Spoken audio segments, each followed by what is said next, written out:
Welcome students our channel Commerce Evolution. आज हम देखेंगे लाभ हानि वितरण के एग्जाम्पल्स। अब मैंने पहले ही पार्ट में आपको लाभ हानि वितरण के एग्जाम्पल पढ़ा लिए, लेकिन थोड़ा डिफरेंट टाइप का एग्जाम्पल है, क्योंकि जो हमने एग्जाम्पल पढ़े उसमें हमें अनुपात मतलब साझेदारों का प्रमाण या अनुपात दे दिया होता था। उस पर से हम उनको मतलब वितरण पत्र लाभ ज्ञात करते थे और साझेदारों को लाभ के वितरण करते थे। लेकिन इस एग्जाम्पल में थोड़ा अलग है। हमें क्या करना है, वितरण पात्र लाभ दे दिया है लेकिन प्रमाण नहीं दिया, अनुपात नहीं दिया, तो हमें साझेदारों का अनुपात ज्ञात करना है और तब उनको पैसों का वितरण करना है। तो थोड़ा उल्टा एग्जाम्पल है, डिफरेंट टाइप का एग्जाम्पल। ओके स्टूडेंट्स,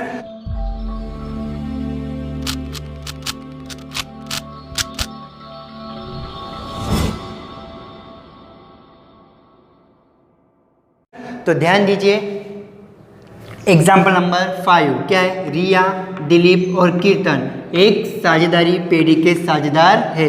कीर्तन को दिलीप के हिस्से का 5वां भाग तथा रिया को कीर्तन के हिस्से का दुगना भाग मिलता है। यदि वर्ष के अंत में पेढ़ी का कुल लाभ 1,92,000 हो तो प्रत्येक साझेदार को प्राप्त लाभ की गणना कीजिए।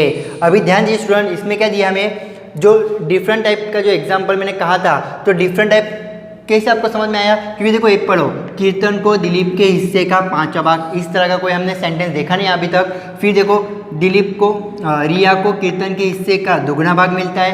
तो इस टाइप के हमने एग्जाम्पल देखे नहीं, और पूरे एग्जाम्पल में आपको कोई भी प्रकार का अनुपात नहीं दिया है। तो अनुपात दिया नहीं है तो मैं 1,92,000 जो लाभ है उसकी गणना कैसे करूँगा, उनको कैसे बांटूंगा साझेदारों के बीच में, तो मुझे क्या करना पड़ेगा, अनुपात ज्ञात करना पड़ेगा। तो अनुपात ज्ञात करने के लिए जो ये सेंटेंस दिया है उस सेंटेंस का मुझे यूज़ करना है। तो क्या दिया हमें यहाँ पर, कीर्तन को दिलीप के हिस्से का 5वां भाग मिलता है। अभी देखो किसको मिलता है, कीर्तन को दिलीप के हिस्से का, मतलब इस सेंटेंस में कौन से साझेदार की बात की है, तो कीर्तन की बात की है। किसकी बात नहीं की, तो दिलीप की बात नहीं की। तो एकदम सिंपल स्टूडेंट याद रखना, जिस साझेदार की बात नहीं की होती उसको हमें मान लेना होता है। तो यहाँ पर दिलीप की बात नहीं की ना, तो दिलीप को हम मान लेंगे। तो हम क्या लिखेंगे आंसर में, देखिए स्टूडेंट आंसर में हम क्या लिखेंगे, माना कि दिलीप को ₹1 लाभ मिलता है। ओके स्टूडेंट्स, हमें मानना है कि दिलीप को कितना लाभ मिलता है, तो माना कि दिलीप को ₹1 लाभ मिलता है। अब जो सेंटेंस था हमारा वो देखो क्या था, कि कीर्तन को दिलीप के हिस्से का 5वां भाग, तो हम लिखेंगे कीर्तन को दिलीप के हिस्से का 5वां भाग, अर्थात देखो कीर्तन को दिलीप के हिस्से का 5वां भाग मिलता है, अर्थात क्या, किसके हिस्से का, दिलीप का हिस्सा। दिलीप का हिस्सा कितना है, 1। दिलीप के हिस्से का कौन सा भाग, तो 5वां भाग। 5वां भाग को हम क्या लिखेंगे, 1/5। अगर दूसरा भाग होता तो 1/2, तीसरा भाग होता तो 1/3 हम लिखते। अब इसका कैलकुलेशन करो, तो ऊपर 1 गुणे 1 हो जाएगी और बटे में क्या है 5। तो 1/5 भाग किसे मिलेगा, कीर्तन को मिलेगा। स्टूडेंट समझ में आ गया। अब हम नेक्स्ट देखिए, हमारे पहला सेंटेंस कवर हो गया। अभी देखो दिखता था रिया को कीर्तन के हिस्से का दुगना भाग मिलता है, तो लिख दीजिए रिया को कीर्तन के हिस्से का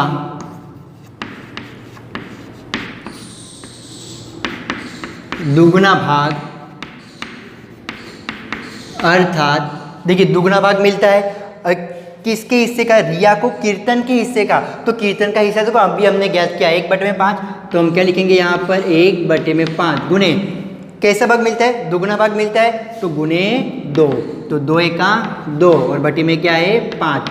तो एक किसका भाग ज्ञात कर लिया हमने, तो ये हमारा हो गया रिया का भाग। ओके, तो तीनों का भाग हमको मिल गया। अभी हमें लिखना है, क्या लिखना है हमें, हमारे नेक्स्ट पॉइंट में क्या लिखेंगे हम, साझेदार कौन है हमारे पास, रिया। तो साझेदार रिया फिर दिलीप और कीर्तन, रिया, दिलीप और कीर्तन। साझेदार रिया, दिलीप और कीर्तन का भाग कितना है हमारे पास? साझेदार रिया, दिलीप और कीर्तन का भाग, तो देखो साझेदार रिया का देखो लास्ट में भाग कितना है? 2/5।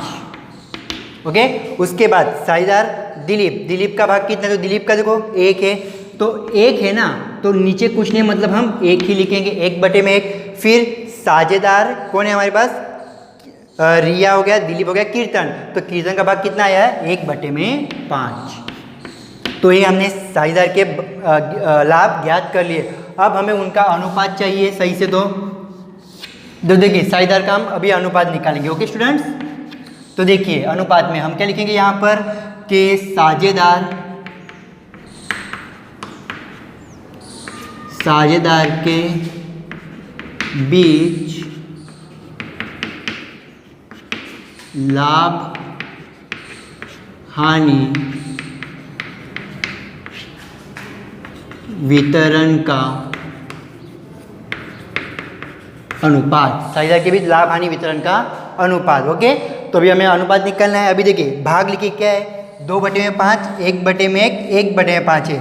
अब देखिए अगर मैं अनुपात निकाल तो मुझे अनुपात मिलेगा नहीं, क्योंकि देखो इसके बटे में 5 है, यहाँ भी 5 है, लेकिन यहाँ 1 है, तो मुझे सेम करने तभी मैं भाग निकाल सकता, तभी मैं अनुपात निकाल सकता हूँ। तो हमें ट्रिक यूज़ करेंगे हम, जो हमने 7वीं, 8वीं, 9वीं, 10वीं में पढ़ा है कि एलसीएम कैसे निकालना। तो यहाँ एलसीएम निकलेगा, देखो यहाँ 5 है, यहाँ 5 है, यहाँ 1 है, तो एलसीएम कितना निकल जाएगा? 5 निकल जाएगा। तो अगर एलसीएम अगर मेरा 5 अगर निकल गया तो मेरा आंसर क्या आएगा? 2:5:1। तो ये हमारा साझेदार के बीच लाभ हानि वितरण का अनुपात। अगर स्टूडेंट आपको समझ में नहीं आया कि कैसे आया तो मैं वो भी बताता हूँ। तो भाग क्या था हमारा? 2/5 था, 1/1 था, 1/5 था। तो मैंने यहाँ पर साइड में लिखता हूँ मैं, क्या था? 2/5, फिर 1/1 और यहाँ क्या था? 1/5। तो एलसीएम मान लो 5 निकला, 5 एलसीएम निकला, तो यहाँ 5 है, मुझे 5 बनाने में किससे गुना करूँगा? 1 से। तो ऊपर भी यहाँ भी 1 से गुना, यहाँ भी 1 से गुना, तो 2 × 1 2 मिल गया। ओके स्टूडेंट्स, और नीचे क्या है? 5 हो गया। यहाँ 1 है, मुझे 5 बनाना है क्योंकि एलसीएम 5 आया है, तो मैं किससे गुना करूँगा? 5 से गुना करूँगा। तो ऊपर भी 5 से गुना, तो 5 × 5, तो बोलो 5 मिल गया। और नीचे भी देखो 5 × 5, नीचे भी 5 हो गया। फिर देखो यहाँ 5 है, मुझे किससे गुना करूँगा? 1 से गुना करूँगा, ऊपर भी 1 से, तो 1 × 1 1। तो इस तरह से। और नीचे देखो यहाँ भी 5 बन गए, यहाँ भी 5 बन गए, यहाँ भी 5 बन गए। अगर उसका छेद सेम हो रहा है तो ऊपर जो हमें मिल रहा है आंसर वो क्या होगा? अनुपात हो जाएगा। तो ऊपर यहाँ मुझे 2 मिले, यहाँ 5 मिले, यहाँ 1 मिले, तो इस तरह से मेरा अनुपात क्या बन गया? 2:5:1। तो स्टूडेंट हमने अनुपात ज्ञात कर लिया। ओके स्टूडेंट्स, अब देखेंगे हम हमारा एग्जाम्पल। तो अनुपात मुझे मिल गया, अब हमें क्या करेंगे? अनुपात मिल गया तो लाभ हानि का वितरण कर देंगे। तो हम क्या करेंगे अब? लाभ का वितरण। ओके स्टूडेंट्स, समझ में आ गया? लाभ का वितरण हमें करना है, तो हमारे साझेदार के बीच में हमें लाभ का वितरण कर देना है। तो लाभ का वितरण आपको सूत्र पता है क्या है? लाभ का वितरण कर दे तो वितरण पात्र लाभ गुणे साझेदारों का लाभ में भाग। तो मैं अब सूत्र नहीं लिख रहा, मैं डायरेक्ट एग्जाम्पल कर रहा हूँ। सूत्र मैंने आपको ऑलरेडी पढ़ा लिया है। ओके, तो पहला हमारा कौन सा साझेदार है? रिया। तो रिया का लाभ। ओके स्टूडेंट्स, तो रिया को कितना लाभ मिलता है? तो कितना लाभ है टोटल? 1,92,000। तो मैंने लिख दिए 1,92,000 गुणे, अब देखिए रिया का भाग कितना है? तो 2, तो 2/5 और 2 7, 7 और 1 8। कैलकुलेशन करोगे 1,92,000 गुणे 2/8 का, तो आपका आंसर मिलेगा 48,000। ओके स्टूडेंट्स, तो रिया का लाभ पता चल गया। अब नेक्स्ट कौन है? दिलीप। तो हम क्या लिखेंगे यहाँ पर? दिलीप का लाभ। तो दिलीप का लाभ हमें निकालना है, तो यहाँ पर 1,92,000 गुणे दिलीप का हिस्सा क्या है? 5/8। कैलकुलेशन करने पर हमें आंसर मिलेगा 1,20,000। ओके स्टूडेंट्स, तो दिलीप का लाभ भी मिल गया। अब क्या है? कीर्तन। तो कीर्तन का लाभ। तो देखिए स्टूडेंट्स, कीर्तन का लाभ कैसे निकालेंगे? 1,92,000 गुणे हिस्सा क्या है? 1 है, तो 1/8। तो इसका कैलकुलेशन करोगे तो आपको 24,000 आंसर मिलेगा। और क्वेश्चन हमारा क्या था देखिए, प्रत्येक साझेदार को प्राप्त लाभ की गणना कीजिए। तो प्रत्येक साझेदार को प्राप्त लाभ की गणना हमने कर ली। तो इस तरह से हमारा क्वेश्चन सॉल्व हो गया। ओके स्टूडेंट, एक क्वेश्चन थोड़ा हार्ड था मेरे हिसाब से, तो फिर से एक बार हम देखेंगे थोड़ा शॉर्टली। तो क्या था पहले देखिए स्टूडेंट्स, तो पहले मुझे दिया था यहाँ पर ये लाइन दी थी कि कीर्तन को दिलीप के हिस्से का 5वां भाग मिलता है। अभी देखो तो मैंने अभी देखो कीर्तन को दिलीप के हिस्से का 5वां भाग मिलता है, तो मैंने क्या कर लिया कि दिलीप, अभी किसकी बात की यहाँ पर देखो, कीर्तन की बात की, कौन से साझा की बात नहीं की, तो दिलीप की। तो मैंने दिलीप को क्या किया, मान लिया। तो मैंने क्या किया, माना कि दिलीप को ₹1 लाख मिलता है। तो जो सेंटेंस था वही सेंटेंस मैंने फिर से लिखा कि कीर्तन को दिलीप के हिस्से का 5वां भाग मिलता है। देखो कीर्तन को दिलीप के हिस्से का 5वां भाग मिलता है, अर्थात क्या कीर्तन का दिलीप का हिस्सा कितना है, ये 5वां भाग उसका, तो 1/5। 5वां भाग तो 1/5, अगर दूसरा भाग तो 1/2 बोलो।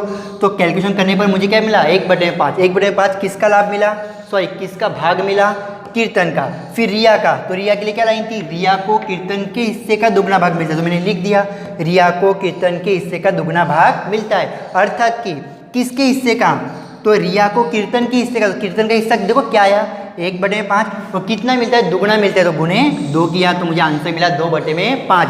तो मैंने लिख दिए साझेदार रिया, दिलीप और कीर्तन का भाग 2/5, 1/1, 1/5, मैंने तीनों के भाग लिख दिए।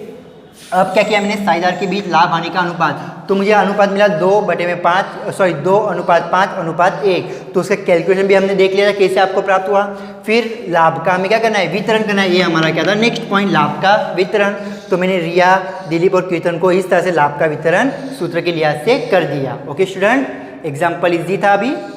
तो अभी हमें और एक एग्जाम्पल देखना है, वो हम देखिए पूंजी खाते क्या असर देनी पड़ेगी, अभी हमें वो ज्ञात करना है। ओके सर स्टूडेंट्स, अभी देखिए हम आंसर में क्या करेंगे, पहले हम विवरण, मिलिंद, हेमंत, रसिक, ये उनके क्या है, रुपए है। ओके स्टूडेंट्स, तो हमें इस तरह का पहला फॉर्मेट टेबल एक बनाना है। ओके स्टूडेंट्स, तो अभी हमें क्या करना है, पहले तो क्या करेंगे हम कि लाभ का सही वितरण कैसे, देखो पहले हम क्या लिखेंगे यहाँ पर, लाभ का सही वितरण। क्या है लाभ का सही वितरण, 1:2:4। ओके, लाभ का सही वितरण 1:2:4। ओके, इतना हो गया। अब देखिए लाभ का सही वितरण में 1:2:4 में करूँ तो मिलिंद का हिस्सा कितना होगा, तो 27,000 होगा। हेमंत का हिस्सा कितना होगा, 54,000। और रसिक का हिस्सा कितना होगा, 1,08,000। आप कैलकुलेशन करना। ओके, क्योंकि 1,89,000 को बनाया, और कैसे बांटना है हमें एक बहुत सारे एग्जाम्पल के अभी आपको आ जाना चाहिए। तो अगर मैं 1,89,000 1 जैम 2 जैम 4 के प्रमाण में बांटूँ तो इस तरह से मुझे आंसर मिलेंगे। अब ध्यान दीजिए क्या, लाभ का सही वितरण। अब हम क्या करेंगे कि लाभ का भूल से वितरण क्या था, सेम था, तो 1 जैम 1 समान था ना, तो लाभ का भूल से वितरण 1 जैम 1 जैम 1, 1:1:1। अगर मैं वो अगर पैसे बांट दूँ तो सबको मिलेंगे 63,000। ओके स्टूडेंट्स, आप कैलकुलेशन करना अच्छे से, आपको आंसर मिल जाएगा 63,000। अभी ध्यान दीजिए, ये लाभ का सही वितरण है, अगर सही है तो उसको क्या करो, प्लस, तो मैं सबको क्या दे दूंगा, प्लस। अभी देखो लाभ का भूल से वितरण है तो इसको क्या कर दो, माइनस कर दो। ओके स्टूडेंट्स, समझ में आ गया, लाभ का सही वितरण उसको प्लस सिंबल दो, लाभ का गलत वितरण उसको माइनस सिंबल देना है हमें। अब इसका कैलकुलेशन करोगे तो इन दोनों का कैलकुलेशन करोगे तो आपको आंसर मिलेगा 36,000। लेकिन स्टूडेंट समझना, 36,000 आपको माइनस में गया, देखो प्लस माइनस माइनस, 63 में 27 गए, 36,000, तो माइनस चिन्ह, बड़ी संख्या माइनस है तो माइनस चिन्ह लगेगा। फिर देखिए इसका कैलकुलेशन करने पर मुझे आंसर मिलेगा -9,000। कैलकुलेशन करो आप तो आपको -9,000 आंसर मिलेगा। और 1,08,000 में से -63 गए तो आपको यहाँ पर आंसर मिलेगा 45,000, जो कि होगा प्लस में। अभी देखो सिंपल सा याद रखना, अगर माइनस में मेरा आंसर आ रहा है तो उसको क्या करो, उधार करो। क्या करना है हमें, उधार। और जो प्लस में आंसर है उसे क्या कर दो, जमा कर दो। ओके स्टूडेंट्स, अभी ध्यान देना, जमा उधार मैंने क्यों किया। अभी देखिए मिलिंद और हेमंत, मिलिंद को मिलने चाहिए थे 27,000, कितने मिल गए, 63,000, मतलब 36,000 उसको ज़्यादा मिल गए। ज़्यादा मिल गए मतलब उसके अकाउंट में जमा हो गए ना, तो अकाउंट में अगर जमा हो गए तो उसको क्या कर दो, अपोजिट करो, उधार कर दो, इसलिए यहाँ क्या आया, उधार। इसी तरह से हेमंत को मिलने चाहिए थे 54,000, मिले कितने, 63,000, मतलब 9,000 ज़्यादा मिले मतलब उसके अकाउंट में जमा हो गए तो हमें उसको क्या करना है, उधार करना है, इसलिए यहाँ उधार आया है। और रसिक, उसको मिलने चाहिए थे 1,08,000 लेकिन मिले सिर्फ 63,000, तो उसको 45,000 कम मिले, मतलब उसके खाते में क्या करो, अभी जमा कर दो उतने पैसे, तो इसलिए यहाँ माइनस है तो उधार आया और प्लस है तो जमा आया। ओके स्टूडेंट्स, अभी हमने सॉल्व कर लिया। एक क्या हो गया, हमारी अंतर की रकम, इन दोनों के बीच में जो अंतर है उस अंतर की रकम। अभी हमें क्या करना है, क्वेश्चन पढ़ो, क्या बोला उसने कि इस भूल को सुधारने के लिए पूंजी खाते क्या असर देनी पड़ेगी, पूंजी खाते क्या असर देनी पड़ेगी वो बोला है। तो अब यहाँ देखो मैंने क्या बनाया, पूंजी खाता बनाया है। पूंजी खाता आपको पता है फॉर्मेट कैसा होता है, तारीख होती है, विवरण होता है, खाता पृष्ठ होता है, फिर उधार और जमा। ओके स्टूडेंट्स, अभी ध्यान दीजिए, यहाँ मिलिंद और हेमंत के खाते क्या हुए, उधार ना, तो मैं क्या लिखूँगा यहाँ पर कि हेमंत का पहला नाम क्या है, मिलिंद ना, तो हम क्या लिखेंगे, मिलिंद का पूंजी खाता क्या होगा, उधार। उसके बाद क्या नाम है, हेमंत, तो सेम वही, हेमंत का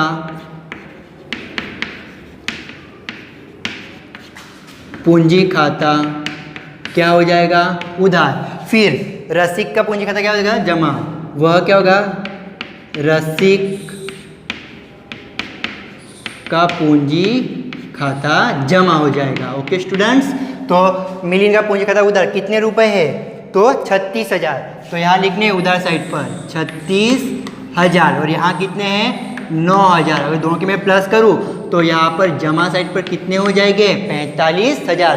तो हमने जो भूल की थी वो भूल हमने अभी ये सुधार ली।